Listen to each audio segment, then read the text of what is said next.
Thames is coming out of the last race up to the bluegrass? He's trained exceptionally well since since the Fountain of Youth.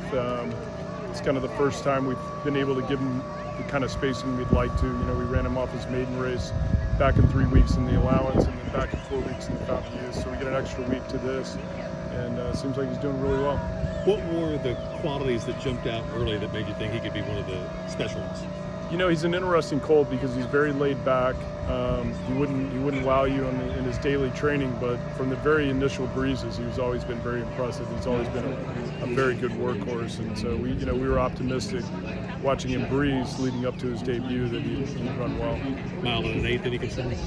No, I tell you, in the Fountain of Youth with the new run-up system they have at Gulfstream, he ran a pretty long mile in a 16th. So the one thing he did seem to do is he seemed to lose a little bit of focus when he made the lead late, and so we'll hopefully, if we're fortunate enough to be in that position tomorrow, we'll try to make sure he stays focused.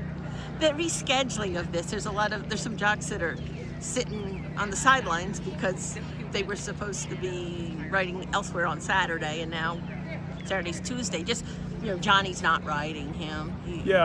Johnny had a commitment to go to Dubai, and that's always Bluegrass weekend and Wood Memorial weekend, Santa Anita Derby.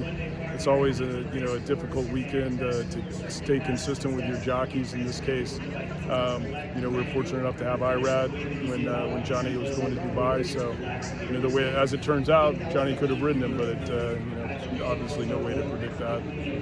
I don't know if you were working for Wayne when he won the Bluegrass with War in the 5-horse field where 2 horses were disqualified. Ali Sheba was disqualified. The 3rd, War was kicked in, trained by Wayne. That was on Thursday before Derby, and just seems kind of the thoughts on it being on Tuesday.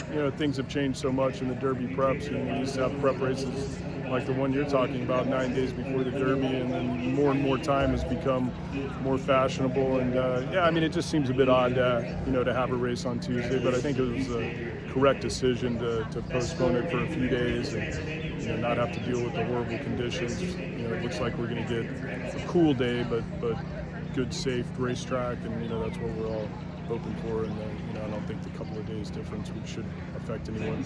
And talking about training having changed, we don't even talk about unraced 2-year-olds as far as the Derby anymore. Is there anything sacred anymore with the Derby other than you have to be 3? All those, when I first started training, going to the Derby, there was all of these. You had to have a certain number of starts. You couldn't have your final prep 5 weeks out or more, and it's pretty much all of those things have changed. You had to breeze at Churchill, which hasn't been the case a lot in recent times. So no, it's changed quite a bit. Is there anything that's held up? Well, usually it still takes a pretty good horse to win, and I think the pace scenario continues to be the huge key to how the race is run and who's successful and not. And I think a lot of times that sometimes plays in horses' favors. If you get loose on the lead and lay some slow fractions, it gives you a big chance. But more often than not, it's a hot pace that favors closers.